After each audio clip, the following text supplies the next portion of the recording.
a 2, a 3, a 4.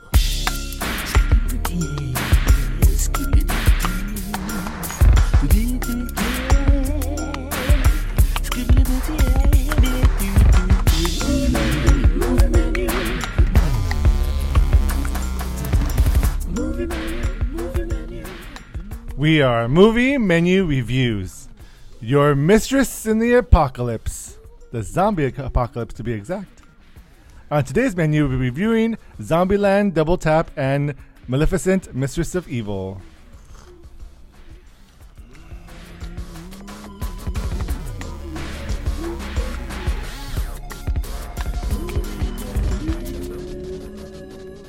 Welcome, ladies and gents. I'm Dan the Man Muñoz, host of Movie Menu Reviews, your weekly movie news and reviews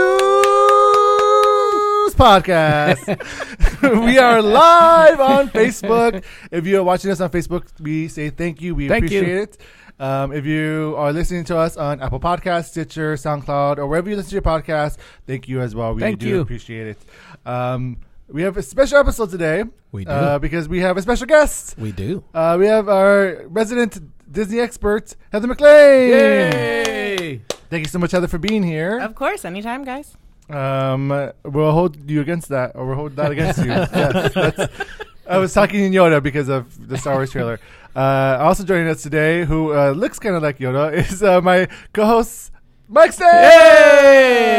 Yay! You know, we were talking about what animals Mike looks like, or he is, and I think you've picked up on Yoda. Yeah, I would love to be a Yoda animal. That there you go. Great. Yeah. But Yoda's not like clumsy and forget.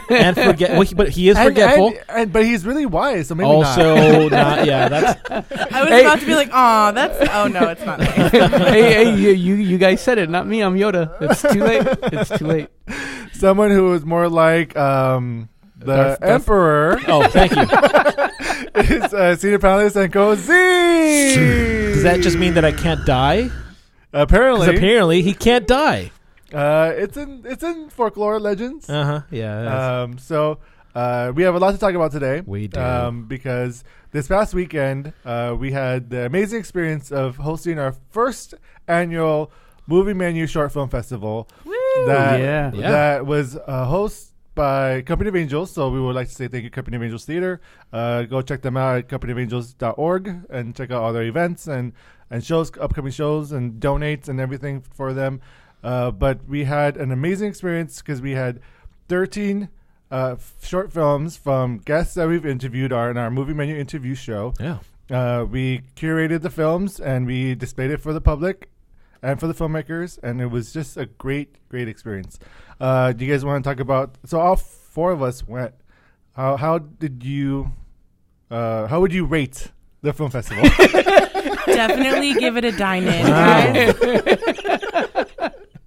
Well, of course it was a dine-in, Dan. Well, that seems unfair. I think that he's gonna say it was 2/3 a good film festival. 2/3. I'm not gonna lie. Yeah, it was actually 2/3 a good film. There wasn't enough rom-com for you. There was just not enough That's not true. There was enough rom-com in there. Yeah. Well, I don't know. Did you watch all the movies? Actually, okay. So I missed a couple because my tire exploded on the way there. Valid reason to not watch all of them. So, but I saw all, but I think 3 or 4, the first 3 or 4. So okay. It was a really nice mix. Yeah. It was well curated. I like the running order that you had that I saw, and it was just an enjoyable experience because they were all like little snacks of films because they're short. So it was just an enjoyable experience, like little different blinks of stories, and it was a good time. Well, and that's kind of the thing about a short film, and I think that's the thing that I really appreciated watching the films was that a short film is very difficult to compose because you really have a very limited amount of time. I think within 10 minutes, right? And so you have to really be able to create an arc within that time frame. And there was definitely some that I walked away from I think Whittier Boulevard was the one that I really appreciated. And as you were saying, there's not enough rom-coms. There was a rom-com. I mean, it was a rom. It was a drama, but it was definitely a romance. And I thought that walking away from watching that one, I thought that was a very different romance that we don't see in the mainstream. It was a transgendered individual who was trying to find their way, even though they were minors trying to find their way. And I thought that was a really interesting story. So I think kudos for the selection, because there were some stories that were unique, and I think that film, when it works, it makes us feel something. And there were several of them in there that I was like, oh wow, I did not expect to see that, but that was really, really meaningful. Yeah, and the production quality I was really surprised at the production quality of a lot of those films. Like, wow, that was impressive. I agreed. Yeah. Yeah, we had a Q&A. We had the event for 2 nights. The first night, we interviewed some of the filmmakers afterwards about their inspiration of the film, and then the second night, we delved a little more into the process of the filmmaking and questions from the audience. That will be posted online, so make sure to visit our website. We will have a film festival tab on our website that you can go ahead and watch all the stuff that all the interviews from the film festival. And again, thank you to the filmmakers that were there. Yes. Thank you guys for showing up. for showing up. Yeah. Also, thank the MC. Oh yeah, thank you, Corey. Corey for the MC. For outing me as a Zodiac killer. Yeah, thank you for that. It's not me. We all know who that was. Come on, guys. It's Mike. No. It is well known the Zodiac killer was George Hodel. Oh yeah. Wink. Yeah. I mean, he was LA based, sure, but whatever. The Zodiac killer would say that. So this weekend was great. There was so much to celebrate, and now we're moving on to more celebration. Yay! The Star Wars trailer, The Rise of Skywalker, just came out literally about maybe 2 or 3 hours ago, and tickets went on sale. But we are here to talk about the trailer itself. Yes. So guys, what did you think of the final trailer to the final film of the Skywalker saga? I feel really bad for Daisy Ridley. She's got to run a whole lot in this movie. It's like every trailer has been her heaving through and jumping through things. And I mean, yeah, like it clearly it's all like what's it when I'm looking at, like, hallucinations. Like there's a lot there. It's an interesting trailer. I wouldn't say that I know what the story is, and I think that I'm okay with that. But at the same time, there's not enough. They don't tell us enough in the trailer that makes me kind of want to go, oh, I really need to see this. You know what I mean? Like there's not a clear narrative. No, there isn't. But I think that's on purpose, right? Because we don't want to know what's going to happen, really. I feel like after the last movie, we definitely want to know that at least it's not going to be like a 4-hour. The last one was in 4 hours. I know that, Dan. I'm exaggerating. A 4-hour. You exaggerating? Parking lot film. Yeah. No. I feel like they could have shown a little more. I don't know. What do you guys think? No, I don't want to know more. I want to go in and watch it.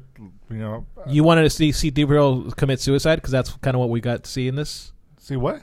C-3PO, Oh, because he's saying things like I want to see my friends for the last time. I was like, oh, you're gonna. No, like I think he literally means see them, because in the previous trailer we see C-3PO's eyes turn red.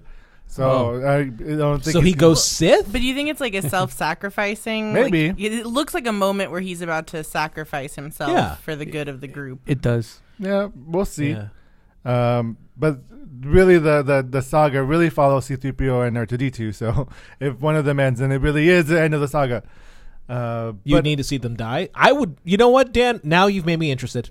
That actually made me genuinely interested, because then that actually makes me go like, oh yeah, you're absolutely right. Maybe it isn't the rise of the Skywalker. Maybe it's just the fall of the droids, and that would be really cool to watch.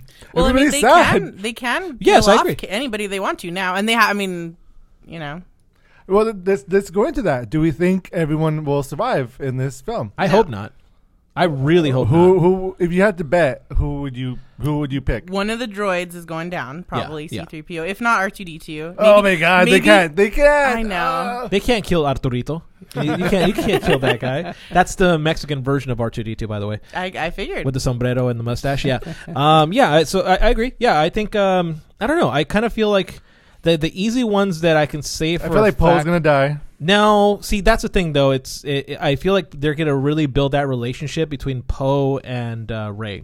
Like they were in the books, they were setting that up since like day one. So I feel, and in the last episode, they definitely hinted at a romantic relationship. So I don't think they're gonna do that. I really want to see more relationship between Ray and Kylo. Yeah, Me too.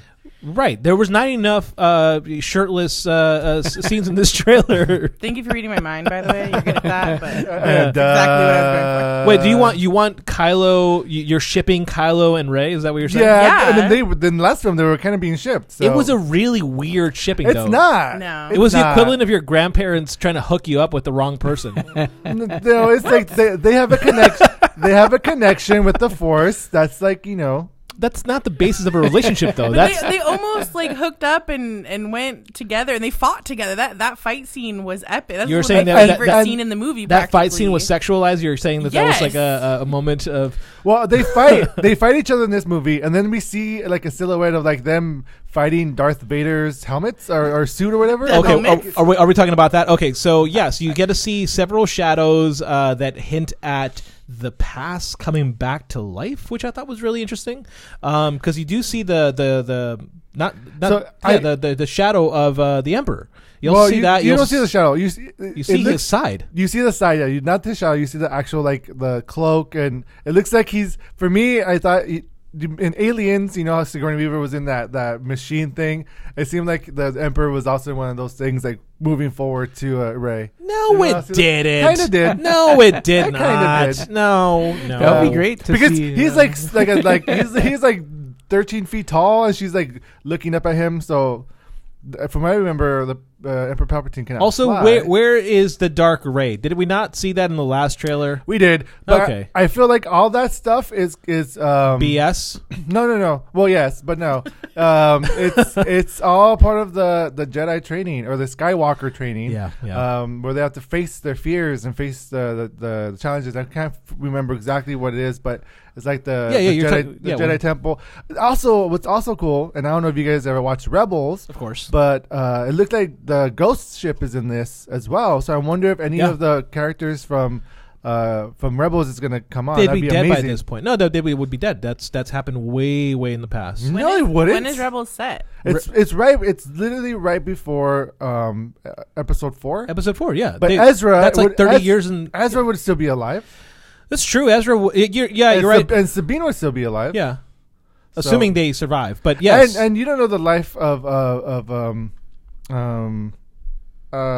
can't remember her name right now. droids. No, droids. The These Hera of the alien species. You don't know the life range of them. Okay, fair enough. But yeah, I don't know. I'm still not entirely sold on this movie. You were going to say something about you buying tickets because they're now on sale, right? That's right. Yeah, so it is a bitch to buy Star Wars tickets when the tickets are released. Really? I already got mine. Good for you. So easy to do. Yeah, I just clicked on several buttons. So luckily, me and Heather were able to get tickets. So opening night Thursday. Oh, you're going to fan night. Yes, we're not doing the fan event, but we're going to fan night. Yeah. Gotcha. Okay. But again, this is the third time where I've been foiled and not be able to watch the film where I want to watch it, which is AMC City Walk IMAX, which is the best IMAX in my opinion. Yeah, it's amazing. It's amazing, It's but big. it's always sold out. Of course it is. So sorry. Because you're not the only one that has that opinion. Right. And then I've been trying to because Heather's never been to City Walk and Have you never been to City Walk? Nope, Oh. lived It's in SoCal my entire life. and I've been never like, there. you got to see it. And now, damn it. Maybe over the weekend. But now that I have A-list, we could go. Well, whenever, See every yeah. movie there. Yeah. We will. So, okay, moving on. Let's go ahead and we had a couple of comments. So we have Lisa Garza. She says Avatar. Hi, Lisa. Hello. And Sean sister. Aguirre says, yo. Wait, is the Avatar a reference to the suits? Because I was thinking that too. Oh. the I what now? don't know. Maybe. With the suits? Yeah, like walking in suits. Like Oh, the yes. The first No, thing you're- I thought of yes, was Avatar. yes, thank Oh you. my Good God, it's point. the same almost thing as Aliens. that is These are it. ridiculous. Or Yeah, Pacific that was- Rim, or it's all the same. Yeah, it's a Jaeger. It's essentially a Jaeger. Yeah. Yeah, you're right. Okay, so let's go ahead and move on to our Or first like Matrix. Is that it? review. Yeah. Movie menu. So I have seen this film, so I'm going to toss the host duties over to the one person who did not see this film, which is the Zodiac Killer.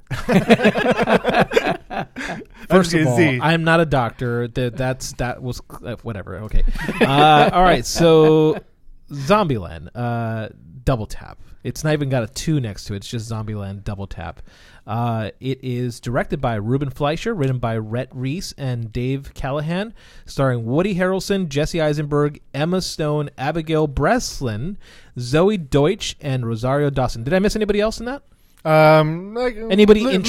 Yeah. Well, no, he's in there, but is he in there for like a good majority of the movie? No. Yes. No. Okay, that's what I figured. All right. Here's the plot.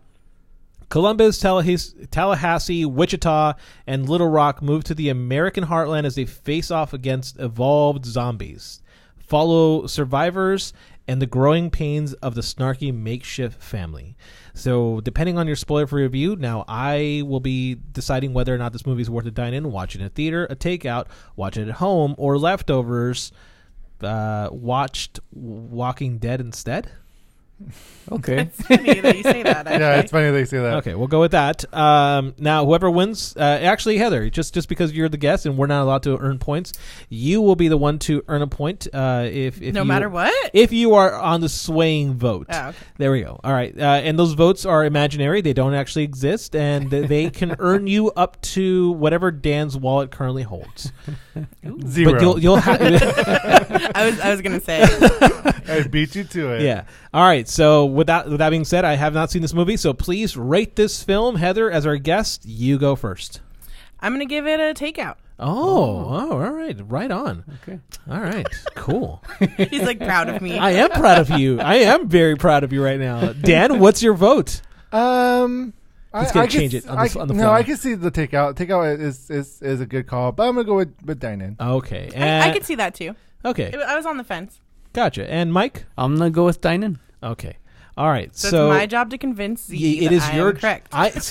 The thing is why I'm proud of you. I'm actually kind of excited now. Z doesn't need convincing. I don't think he wanted to see this film anyways. No, that's not true. No. Me and Mike had a very good discussion about me wanting to watch this movie and not wanting to watch Maleficent. I ended up losing that argument. You went the other way. So thank you, Mike. Yeah. I'm excited to hear what you have to say about you're going to enjoy it, that's for sure. Okay, so we started off as friends and we're going to end as enemies. Okay, so with that being said, why do I care about a film that's based 10 years after the fact? Literally 10 years. We've actually waited 10 years for this sequel in a general. I mean, we're so used to sequels coming out really quickly. Why should I watch this movie? Well, this is not like Dumb and Dumber or like this sequel does. It does live up to the original. The only thing that I would say, like Heather's correct about takeout, but I still give it a dine-in, is that it doesn't like surpass the original. It's like almost the same as the original. Yeah, it's a legitimate sequel. Like it is like you liked Zombieland the first time, like hey, it's another one. Awesome, go watch it. Okay. And it's it's written by the same writers as Deadpool. Yeah. So again, it's very snarky. It's very snarky. It's very self-aware. They make it known that it's been 10 years later. And that you're watching it in a theater. Yeah. That's weird. They do break the. Does that feel like it's a couple of times? Like legit borrowed from Deadpool, and it doesn't feel right? No, because the original was kind of because Jesse Eisenberg would talk to the audience about the rules. Okay, yeah. It fit. Yeah, so it fit within the world. All right. But I enjoyed just knowing more about these characters. But they also they did expand the world a little bit. Like it's not just the same old world. They did like throw in some dangerous stuff. More dangerous stuff than just the regular zombies. Okay. Yeah, like I said in the there's evolved zombies. What does an evolved zombie look like? They actually, it's the very beginning exposition of the film. They explain that there's like three new types of zombies, and they named the first one like the lowest level, the really dumb ones. They named him Homer, and they actually have like the Simpsons font and the donut. That's fine. Yeah. Okay. And he's just like they're really dumb. Like he was at one point, one of them was chasing a butterfly. Oh, okay. As opposed to eating one of the people. Gotcha. Okay. Weird. All right. And then what are the following? Is that spoiler territory? Have you described the rest? No, I don't think so. So we have the Homer. We have the Bart. No. Then we have the Hawking. The hockey. Oh, the hockey. It's the smart zombie. Is that a smart zombie? It's Yeah, a smart it's a zombie. smart zombie, yeah. Oh, okay. What does that mean? Which is fun to watch, you know. Yeah. Well, like they figured they show a clip, which I don't know if this is spoiler, but It's at the very beginning. It's I don't think it's. they like someone like is able to close the door and using some type of mechanical way, and the zombie was able to figure it out. No, and okay. open the door in Cool. a clever way. Yeah, all right. Like the hawking, it makes like they're really smart. Huh. But okay. then there's a third one that they call the ninja. But yeah. So yeah, that's the third one. right. Yeah. Those are so there's anything else would be a spoiler. Okay. Yeah. Well, thank Okay. you for spoiling that. Yeah, the ninja that's quiet and deadly. Okay. Like Sound- the first sound sound deadly. you hear is your own scream. Oh. Yeah. Direct quote. All right. Yeah, that's it. Mm-hmm. Cool. I forgot about the ninja. Oh well, Because you never see one. never- except in because the they're description. silent but deadly, Dan. Oh, you never see one because you never see them. There you go. That's- Yeah. You That's it. explained it. Yeah. Okay. So you know I guess it's been so long. I haven't seen Zombieland in a long time. But I do remember just the character Jesse Eisenberg being a very like wuss. And then you had Tallahassee, who was like this bombastic male. I remember I heard a review talking about how, you know, clearly he's a 2009 individual. You couldn't get away with that kind of language anymore. Do you feel like they cut back on that, or do you feel like it's the same?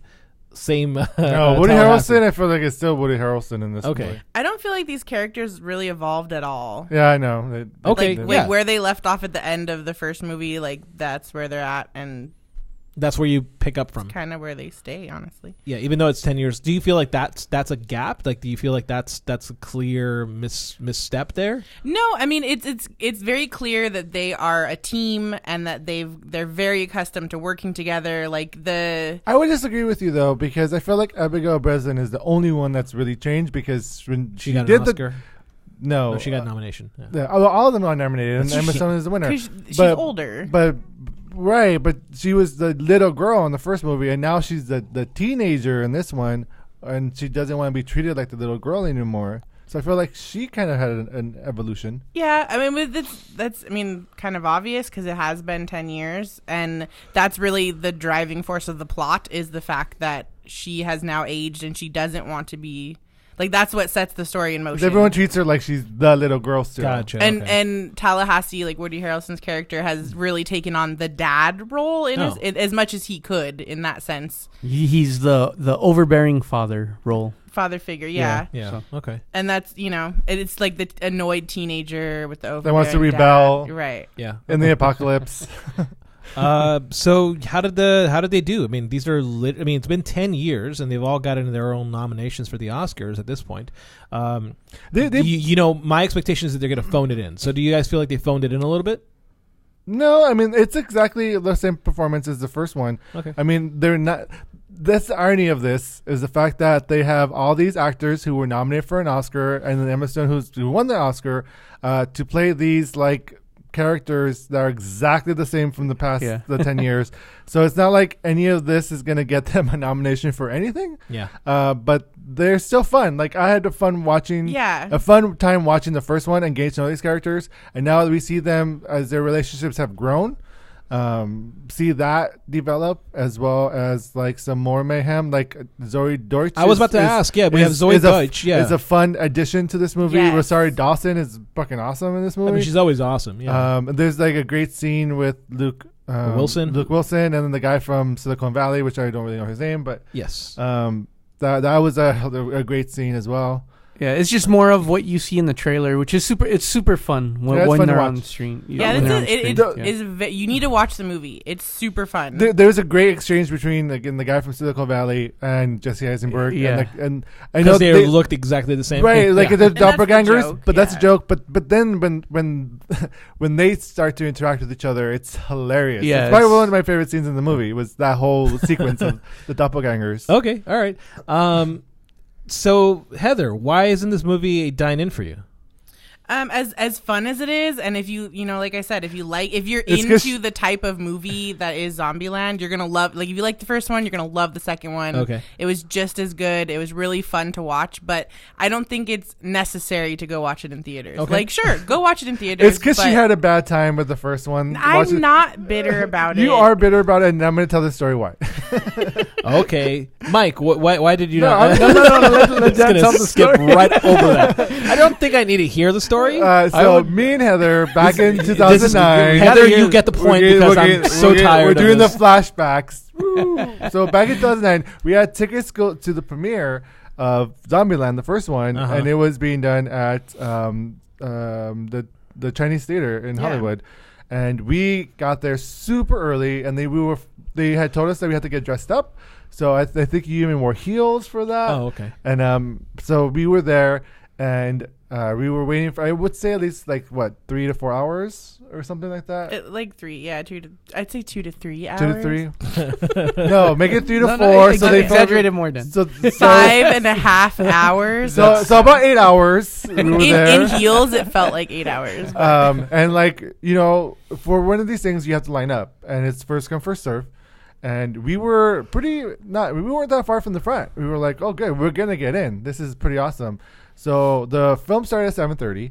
So by 6:30, the couple in front of us started to have all their friends show up. Oh, and it was literally not one or two friends. It was 15. Yeah, it was a shitload of people that started to show up. And as we're starting to go in, as they're starting to let us go in, they literally stopped where we were. Oh, okay. That's terrible. And for the premiere of Zombieland, so we were like, fuck this movie, we're never watching this movie, screw this movie, blah, blah, blah. I think I maybe watched it 3 or 4 years ago, finally. Oh, okay. I watched it that weekend, and I loved it. All right. Thank you for the story time. Flashing back. Mike, what did you like about this movie? I think it's a very fun movie, and what's phoned in the most about it is actually the plot and the script. Okay, and that's not necessarily a bad thing because that's not what this movie is even about. Yeah. It's not trying to shock you or trying to outsmart you. It's just it's. A lot of it's like a documentary. It's just crowd pleaser. That's what it is. Yeah. To the very end, it's crowd pleaser. Don't. There's post credit scene. Yeah. There's post credit scenes, and it continues, and it's super fun to see as well. So okay. So right. I won't spoil it. Honestly, I think the mid credit scene is awesome. The post credit scene you could leave. I think. Yeah.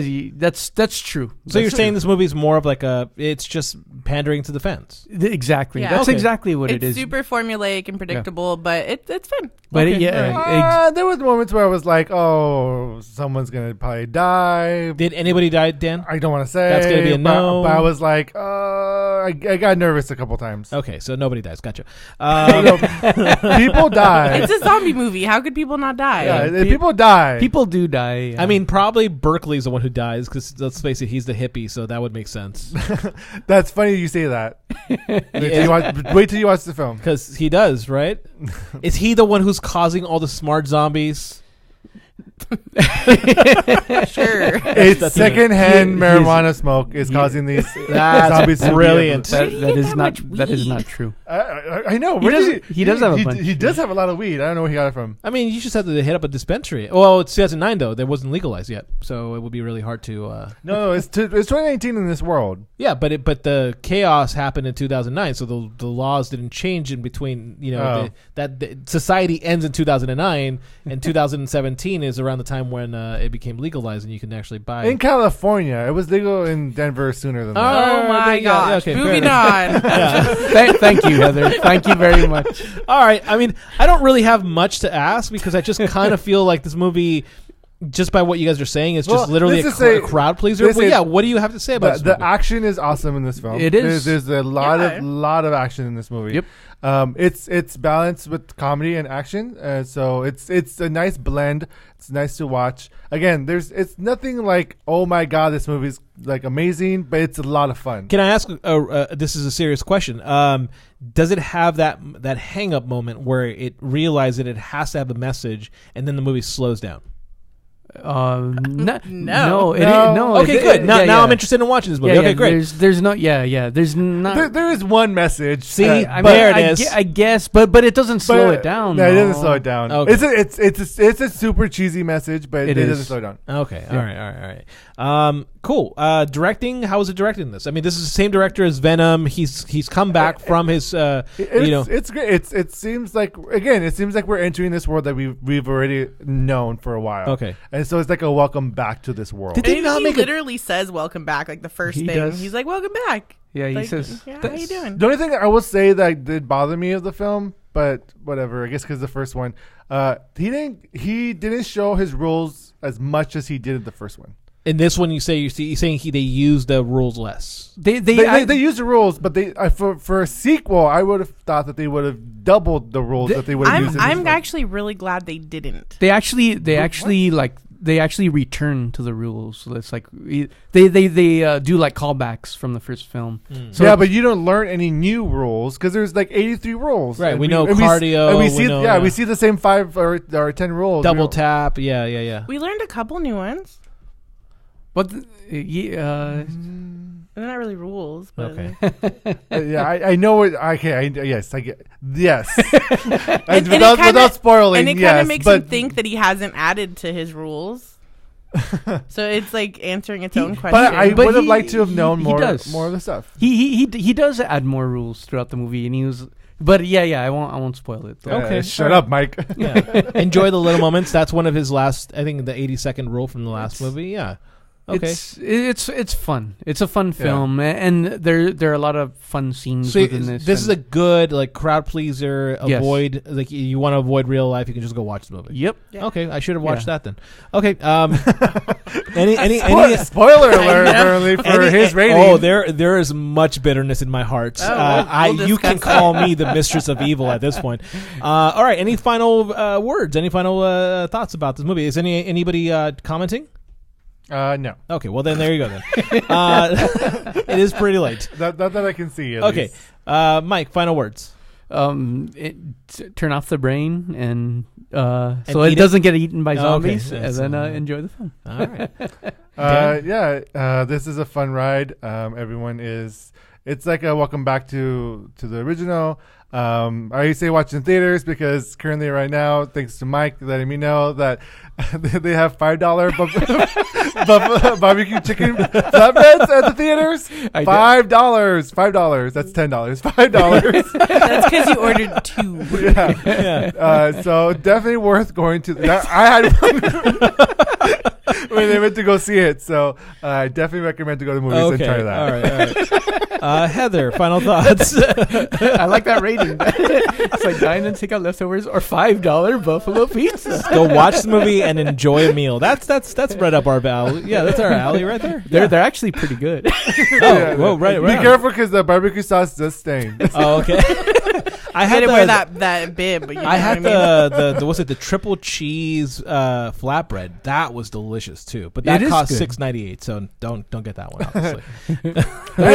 It's a limited time, so go to the movies now. It's actually gone up. It's like double, isn't it? I think it's like close to $10 now. The flatbread? Yeah. No, I got it for $6.98. I still like how this stuff is whatever price, and then popcorn's still freaking $10, and it costs them 30 cents to make. Whatever. Hack for that, but don't do it this year. Do it for next year. You can buy a bucket that you can reuse, and it's only $4 for popcorn. Oh, really? At AMC? And you get a free refill. So it's good for a year, like a calendar year? It's good for a calendar year. So I bought it in April. I still use it. It's awesome. It's only like $4. And if you get rewards, popcorn's free. So you walk into the movie theater with your own tin. It's not tin. It's plastic. It's a plastic. And I wash it every time. Okay, I was going to ask, do you wash it, or you just let it soak in there with all the oils? Yeah, all the flavors. All the flavors.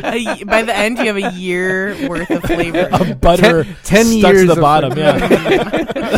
he had it since the first Zombieland. The funny thing is, every time I give them, they always look inside to see if it's clean or not. Do they really? They do. The ultimate double tap. It's a silent judgment looking at you, going like, you filthy filthy animal.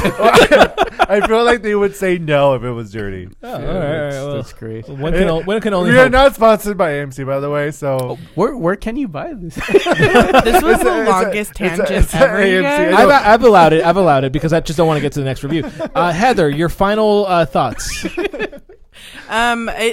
Just to reiterate what I already said, it's really fun. Like you know, I was on the fence about dine in or take out, but this is a film I'd like watch at home and just chill in my pajamas, and I don't think it's necessary to go to a theater, but it's a fun flatbread.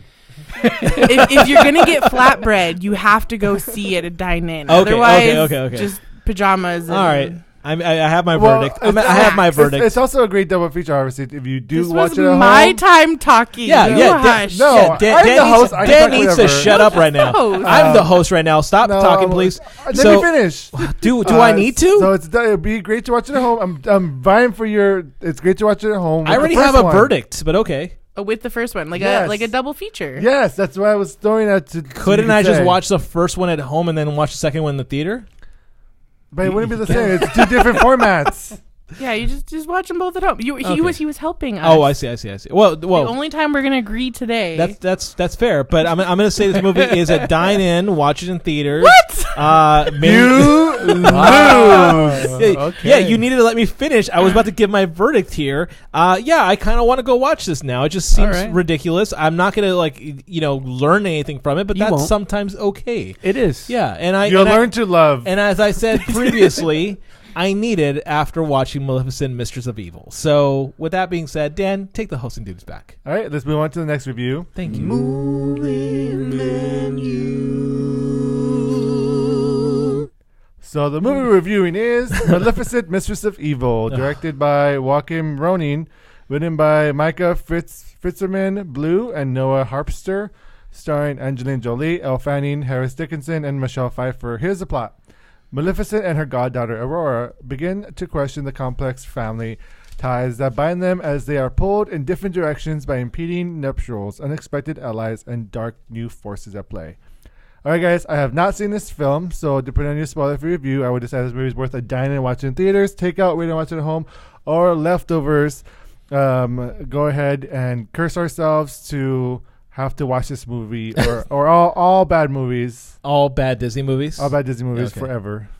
Well. So Heather, you didn't get a point for the first one. So sorry, Heather. Maybe you can get a point for this one. We'll see. Go ahead and rate this film. I'm going to give it a dine-in. Oh, okay. Solid dine-in for you, huh? Yeah. Oh, okay. Z? In 3D. Oh, okay. All right, good. That's great. That's great. This movie is, How far are we going? Oh, this movie. I almost feel like he's fucking with you and he's going to say dine in. No, I'm not going to say that at all.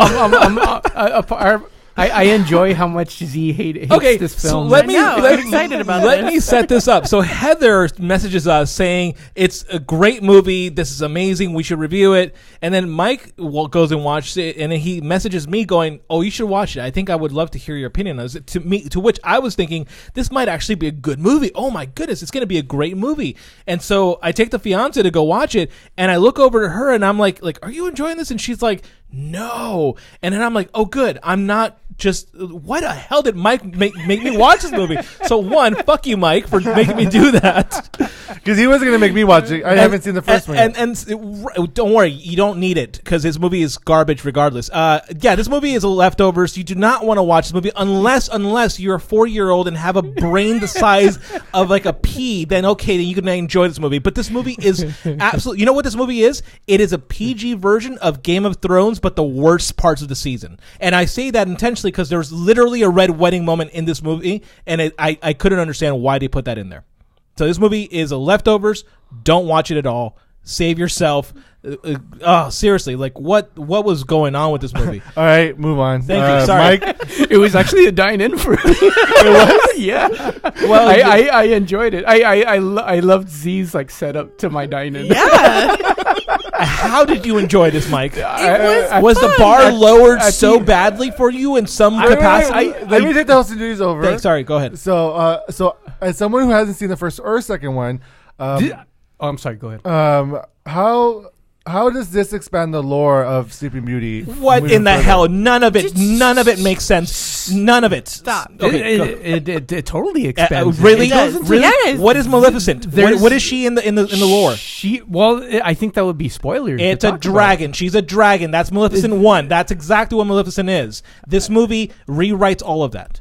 I think it's in the original Sleeping Beauty, you're talking about she's the dragon. Yes. So in this one, it's completely different. Completely So different. I feel like they explain that pretty well. Do they? Yeah. Okay. You can explain to me, please. So they talk about in the beginning of this that even kind of spoilers for the first one, but we don't care about the first one. But the story of the first one. Wait, spoilers for the first one. Spoilers for but the first one. I'm gonna keep it kind of simple though, because the story that takes place in the first one some time has passed, and that has turned into like a legend almost, and it's been twisted. Yes. So she's still she is the mistress of evil going into this second one, like in the eyes of all the humans. Right. She's a terrifying villain. No matter what happened in the first movie, she's a terrifying villain going into this because it's a legend. Right. There's fake news going on. We get that. I got that. There was a subplot. And now the first movie was kind of encumbered, and it had to fit into the original Sleeping Beauty story and like fit around that story, that legend. So this one, because it's taking place after that, is now free to do whatever it wants with its plot, and I really enjoyed what they did with it. Really? Yeah. Oh, okay. So several things on that point. One, I'm guessing you guys are no longer friends. No. Well, this is an appreciation. I don't want to sit next to you. Discussion. I mean, that's entirely up to you. But and I really was looking forward to talking to you about this because, like, okay, so the Aurora Sleeping Beauty storyline, that's the whole mythology there. That gets played out in this minor, like very minor. What I liked about the first Maleficent, and you know what, I'm not going to completely. I think I put that one with leftovers as well. But what I did enjoy about the original that I really did not like about this one is that there was this really like heartfelt subplot in Maleficent of a woman who is this incarnation of evil who finds it in her heart to become a mother, and I thought that was very interesting.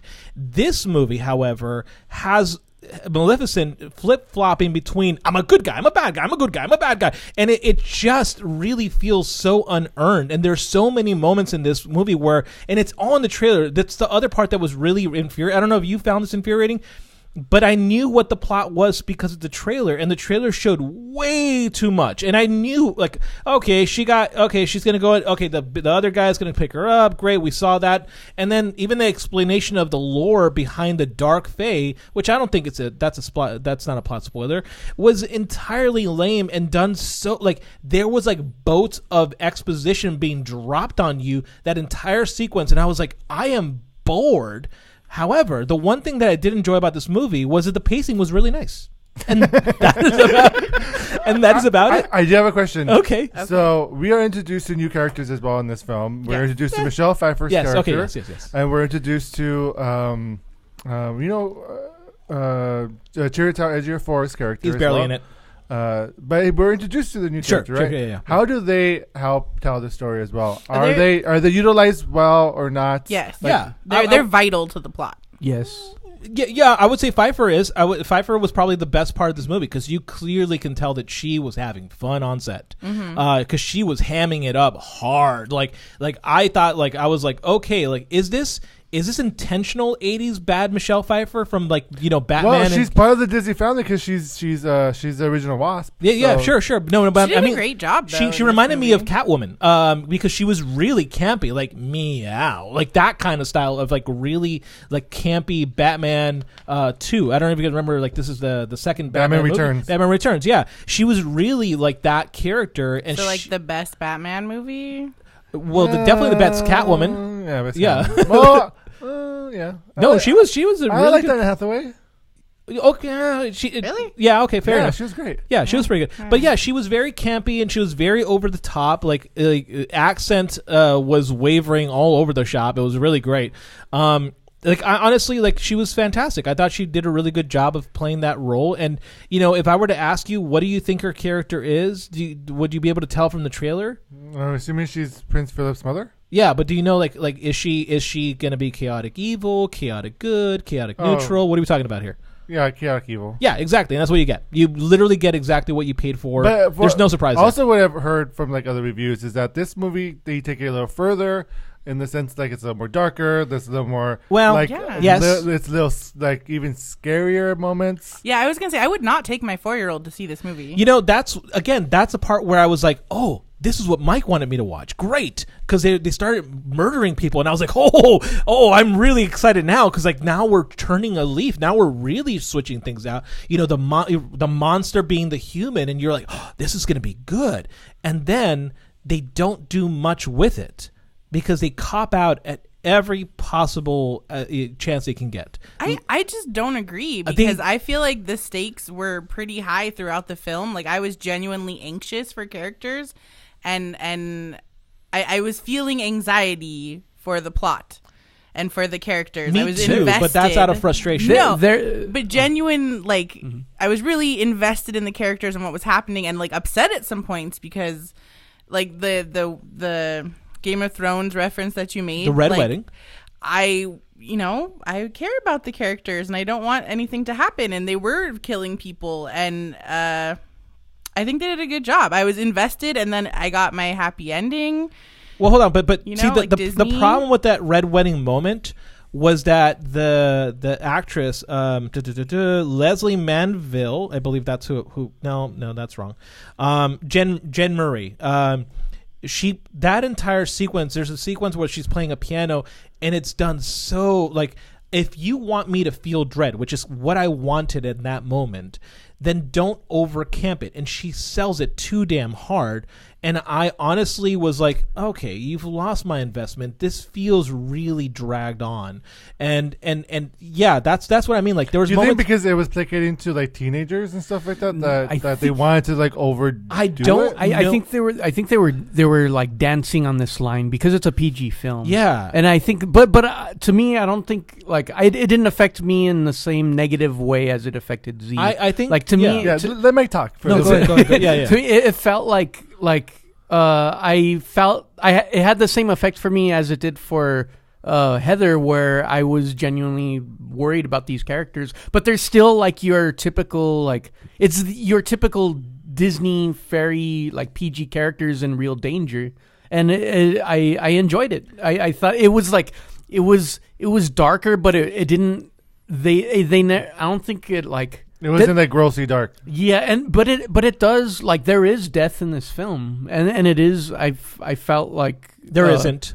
Yes, there is. There barely is. But well, the fact that we're not going to do spoilers, but we'll talk afterwards. But I'll tell you where that's actually not there. They retconned the whole damn thing. No, there is death in the film. It does happen, and I could see where you're getting that. And to me it wasn't impactful. I cared about that character, and I won't ruin that for you, but it is darker.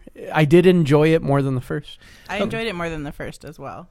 I hated it more than the first. And I went into this with like, I mean, the first one was cool. I mean, I didn't watch it till recently, like within this year, and I was like pleasantly surprised with that one because I had zero expectations for that, and I was like, oh, this is pretty cool. Yeah. And the second one, I was like, all right, I'll go watch it. And because I went with people who are like real fans of the first one, yeah, and I was like, "Wow, this is better than the first one. This is great. Like, I really enjoyed it a lot." That's awesome. Yeah. Now, this film, obviously, because it is Disney-fied, they put a lot of money into the budget for special effects CGI. Yeah. How did that look? I know you saw it in 3D. So Heather, you saw it in 3D. 2D. Yeah. How were the special effects in the film? I actually think it was really good, and the 3D was nice. It's Disney, and current Disney. It was very beautiful. It was well done. See, maybe it's because again 2D, but I thought that the CGI was inconsistent. There were some characters that looked better than others within the same shot, and that also really affected my viewing experience, where I was like, why does the toad look better than that one over there? And I was like, that shouldn't happen, and I think that that's more of a development, like a pre-development question of like how they needed to really nail down consistency between creatures. Like, do we want to go cartoonish, and I'm talking about the mushroom head kid with the emo haircut. I'm not even joking around. That's his character. Emo haircut? Yeah, he had adorable. I agree. He was adorable, but his little friend was adorable. And there's like a little hedgehog fairy. Yeah, and they're the same kind of, but they're very cartoonish. But they're the same kind of cartoonish. Yeah, and then you have other creatures who are nothing like cartoonish. They're in fact like humanoid, and the fairies, they're magical creatures. But the consistency is not there, and that was another real big issue for me. Where I was like, do you think that was a bad call for Joaquin Roney? I don't think it was up to him. I think that the Disney. Well, he's a director, though. I am aware of that, but I think that we need to start looking. And honestly, this is probably a rant, but we need to really start looking at Disney films with the lens of TV, because they're moving into the TV business, and this almost felt like watching a television show. Like, it's better suited for Disney Plus. Yeah, and I think that this movie almost felt like, in TV, I don't know if you guys know about this TV. TV has directors. The new technology TV? No. TV has different directors that rotate same consistent writers. And so it's a writer's medium. Directors don't really have a lot of say. The showrunners are the writers. Exactly. And so I felt like this was more of like, I don't think the director had much say. They literally told him, you need to direct this movie, and you have no say so over artistic design, nor over anything else that's plot. To be fair, the director he's directed the other Pirates of the Caribbean movies, so maybe he's used to being told what to do. Yeah, no, I agree. But that's what I mean. This movie almost felt like regardless of who was directing it, it wouldn't have really turned out that well. And you have to look at the writers of this one, the two writers who wrote this, Micah Fitzerman Blue and Noah Herbster. They're very novice writers, and honestly, like, I think that this is just a result of Disney creating their machine, and that's what the biggest issue with this movie is that there is a very inconsistency in storytelling. Like, I almost felt like, and Heather, please tell me that you don't feel the same way. Maleficent, Angelina Jolie's character, doesn't have much dialogue to work with. No, she actually really doesn't have much dialogue. She comes on screen and she says one word, or at least 5, and you can hear the ka-ching coming out of every sentence, every word she says, but that's about it. She doesn't really say a whole lot. She's acting against other people, and that's what really feels phoned in. Like the Crow character gets more lines. Ed Skrein? Gets more lines. They're both on screen at the same time, but the Crow, Sam Riley's character. No, the actor's name is Ed Skrein. Oh, yeah. No. Ed Skrein is a different character. Oh, okay. Yeah. No. Sam Riley's the character, the diable character. He gets more words in this film than Angelina Jolie's character, and that's a problem. Like, I should be caring about Angelina Jolie's character, Maleficent. If she is in fact wrongly accused by the fake news, then I should care about her. I should understand her. But instead, she's just standing there pretty. And don't get me wrong, she looks gorgeous in this movie, but she's not doing very much except blending into the background. Do you think it's because it's more of the presence of Maleficent as a character as opposed to like who she really is to the public? It affected me differently when I saw it. I thought the acting was great. I don't think like she necessarily needed to say anything. I think you could just in the way of her staring at the moon and like, I was like, yeah, okay, that makes sense. I completely went along with her internal struggle, and like you said, she was flopping back and forth, but that was kind of the point for her character, her arc in this movie was that she couldn't decide. She couldn't figure out where she was, because she has, some rightful anger. Yeah. But she also has discovered love, but that's new. Yeah. So it is a struggle, and I didn't need her to talk a lot. You can watch. She did a great performance, and you can watch her have an internal struggle. And her sidekick, the Crow, Diable, he did all the commentary for her. Exposition, yeah. Yes, but that's the problem with character. So I'm having a struggle between both ratings.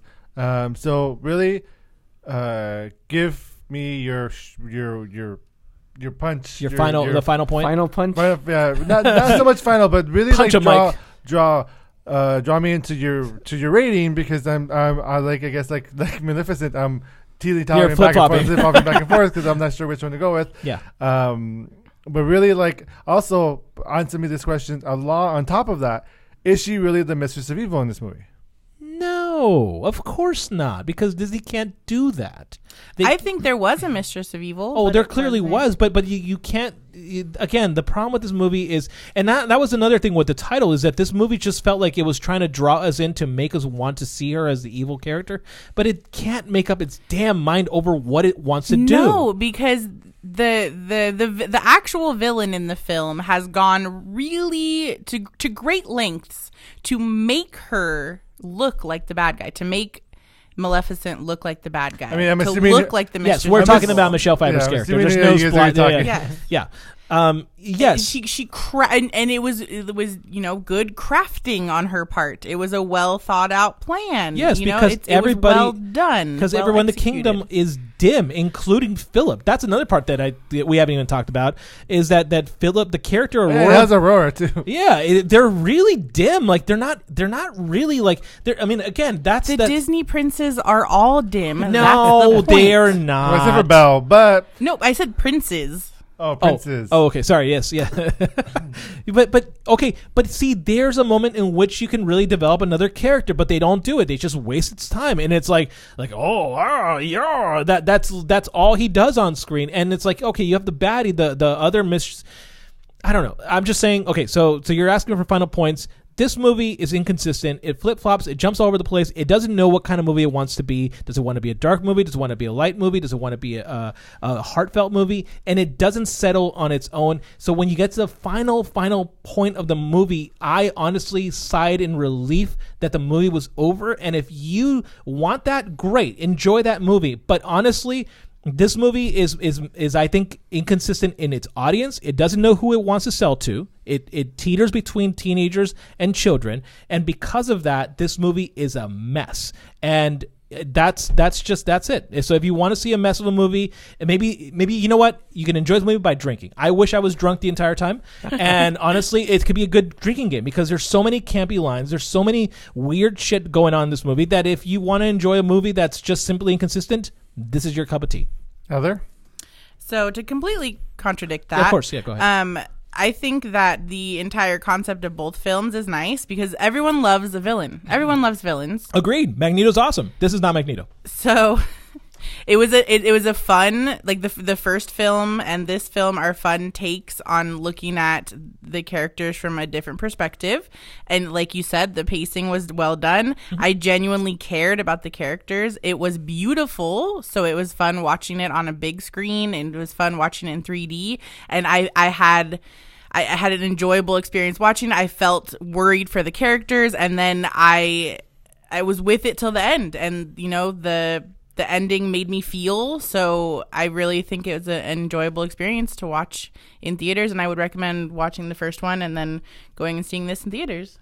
Mike? I think they expanded this fantasy world. It was no longer like to me it felt like it was beyond a sequel. It didn't feel like a sequel film to me. It felt like it stood on its own, and you probably might not even need to see the first one to see this. You don't. And I think I really appreciated that they also developed like all the different fantasy creatures that exist in this world, like the fairies, and they have this backstory about it, and I appreciated all of that, and I was with it. As Heather said as well, I was with it to the end, and I was emotionally invested in everything that was happening. But I think you do have to let go of like what you think it's supposed to be based on the original Sleeping Beauty, based on what you think Maleficent is supposed to be, because this film like completely does a 180, but it's intentional. That's the whole point of the film and they comment on that, and they talk about that, which I enjoyed as well. So, and I don't think I think the film was like right on point with what they wanted. It wasn't a mess to me. I felt like it was very clear with what it wanted to do, and I felt like it executed it well, and I had a good time. That's a Mike recommendation right there for you. That should tell you enough. It's difficult because all you bring good points. And Mike, the fact that you said that you don't really see the first one gets me interested to maybe watching this one in theaters. Heather, you also made a good point about the caring about the characters. And Z, you make a great point as well about the pacing being good. The pacing being good. And, agreed. Literally the only and thing that's possibly good. being a mess. So it's hard. I don't think I've ever felt this like Is this torn inside? It's all right. You're So- like Maleficent. You don't know. yeah. You don't know whether to kill the humans or save them.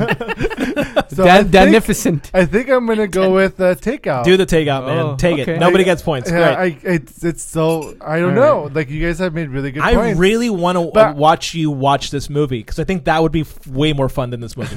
Well, no, I'm actually down for that. Yeah, I'm down for Just that. record too. Dan's reaction. you're just gonna make me watch. We it? That finally all that is agree not on something. creepy. We should go watch it in theater. No, That's no, not creepy at all. Yeah, just put a face cam on him the entire time. We'll get him one of those like little like headgears with the camera on. The person that will come in and go like, "Sir, are you recording?" He's like, "No, I'm just recording my own reactions." That's weird. You guys are weird. Thank you. But I allow it.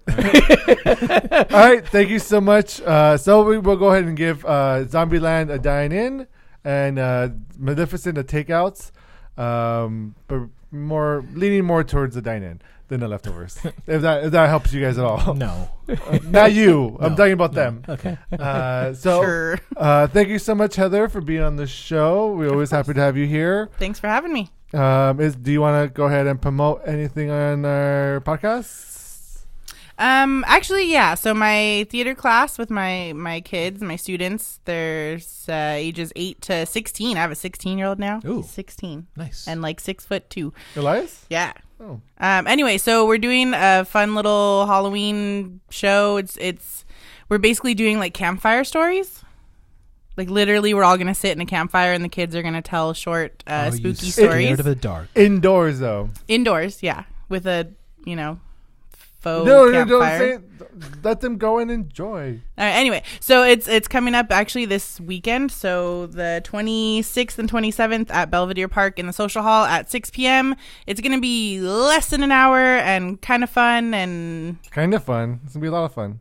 yeah, lots of fun. Let her promote her own thing, man. No, but I mean, I'm very biased. My students are amazing and they work really hard and they're absolutely adorable. So if you can come check it out, it's an hour of your time and they would really appreciate the support because they worked really hard and it'll be a fun evening. So Saturday or Sunday, 6 p.m. Get your spooky stories in there. You can check us out at etwla.com for more information. Or go to our Facebook page as well, or Twitter or Instagram. Yeah. Cool. Duh. Thank you so much, Mike, for being here. For something. For something. For being you, the Dan, sound guy and I guess. co-host. And for throwing your 2 cents when we ask you to. I still got plenty of sense in me. No, you don't. No, I really don't. Thank you so much, Z, for hosting Zombieland. Of course. Yeah. Sorry that Mike made you watch Maleficent. Yep. I'm gonna get Mike back for that. I feel like it's kind of my fault though. No. It's Mike's. It's Mike's fault. I take full responsibility and I enjoy it. Yeah. So again, we want to thank Company of Angels again for having us have our film festival this past weekend. That was amazing. It was a lot of fun. Hopefully we could do this annually. So stay tuned for any announcements that might come within the near future. I'm Dan the Man Muñoz. Please visit us at moviemenupodcast.com. Subscribe to our feed on Apple Podcasts, SoundCloud, or Stitcher, or wherever you listen to your podcast. Follow us on social media on Facebook, Twitter, Instagram, YouTube as well. We are everywhere. We are invading the internet, so there's no reason for you not to be following us or listening to us or loving us in general, because we're amazing. At least I am. On that note, until next time, guys, we'll be back next week for our new episode of Movie Menu Reviews. Thank you, guys, and goodbye. Bye. See you later. 4